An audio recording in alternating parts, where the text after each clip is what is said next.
खुशी की बात है कि उन्होंने एक विपक्षी पार्टी के सांसद होते हुए भी हमारी तारीफ़ की है, और इसके मैं समझता हूँ कि ये कांग्रेस के पार्षदों की तारीफ़ है, कांग्रेस की, मेरी या पार्टी की नहीं। हमारी पार्टी ने, जब से मैं भी पार्षद रहा हूँ, मेयर भी रहा हूँ, हमने सभ्यता को कभी खोया नहीं हो।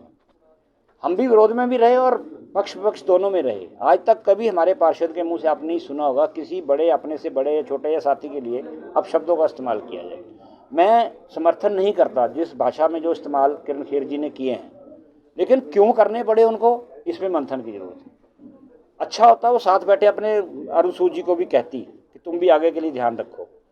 मेयर होते हुए और काउंसलर होते हुए इनसे ज़्यादा गंदों का शब्दों का इस्तेमाल जो आम आदमी पार्टी के लोगों के लिए किया है वो अरुण सूद जी इस्तेमाल करते थे। हर बात बात पे बदमाश, हर बात बात पे गुंडे, हर बात बात पे चोर, लुटेरे या और गंदे शब्दों का इस्तेमाल भी उन्होंने कहा है। इसके लिए हमने बहुत बार एतराज़ किया था उस वक्त, क्योंकि फिर तो हमें समझता है विपक्ष मुद्दा है। और एक बार तो उनकी अपनी पार्टी की मेयर राजबाला मलिक जी ने चलते हाउस में कहना पड़ा कि अपने ही अध्यक्ष को कि तुम क्या कुत्तों की तरह भौंक रहे हो।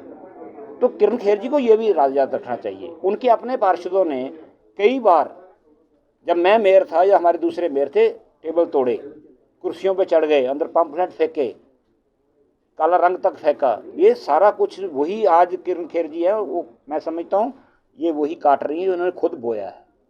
इसमें जिम्मेवार सत्ताधारी दल होता है। डिबेट का मयार कैसा हो, डिबेट का समय कैसा हो, वो सब जिम्मेवारी रूलिंग पार्टी की होती है, और उससे वो पिछले 6 साल से इस कानून की धज्जियाँ उड़ा रहे हैं।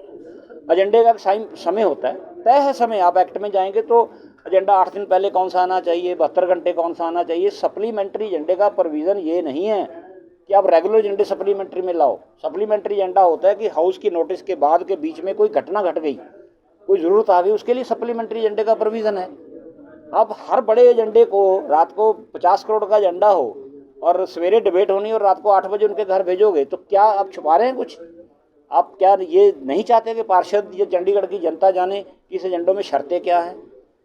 एक ऐसी चीज़ें जिसके बारे में बार बार आप भी, हम भी, रेजिडेंट वेलफेयर ने भी इतराज़ उठाती रही हैं कि शहर की रैंकिंग क्यों गिर रही है। क्या कोई इसके लिए जिम्मेवार तो नहीं? हम करोड़ों रुपए खर्च कर रहे हैं। अगर ये ट्रांसपेरेंसी होती तो इसका फ़ायदा जहाँ चंडीगढ़ की जनता को मिलता, भारतीय जनता पार्टी के मेयरों को भी मिलता। जो दिल्ली फाइनेंस कमीशन ने रिकमेंड किया हुआ 30%, वो लेके आए, वो नहीं ला पा रही। वो 30 की जगह 15-16% या 20% मिल रहा है।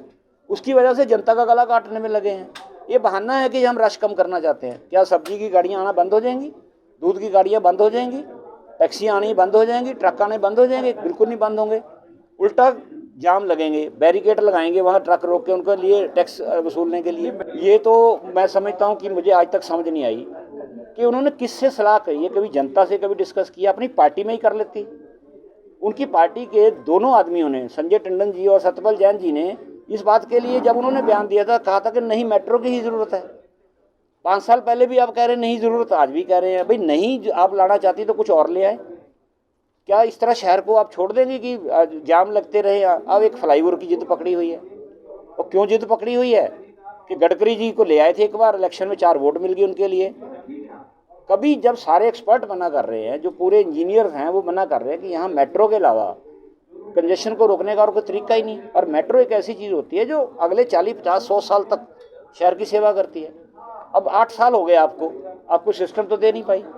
अब बैठे शगुफे छोड़ देती हैं कि मैं गलियों में बसें भेज रही हूँ। अब गलियों में ट्रैफिक जाम कराओगे आप?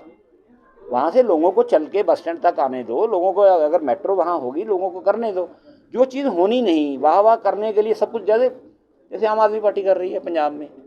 ये चीज़ें, यही शायद किरण खेर जी और इनकी आपस में कोई ट्यूनिंग है कि ऐसे भाषण देते रहो, लोग लगे कि लोग खुश हो गए, बस करना कराना कुछ है नहीं।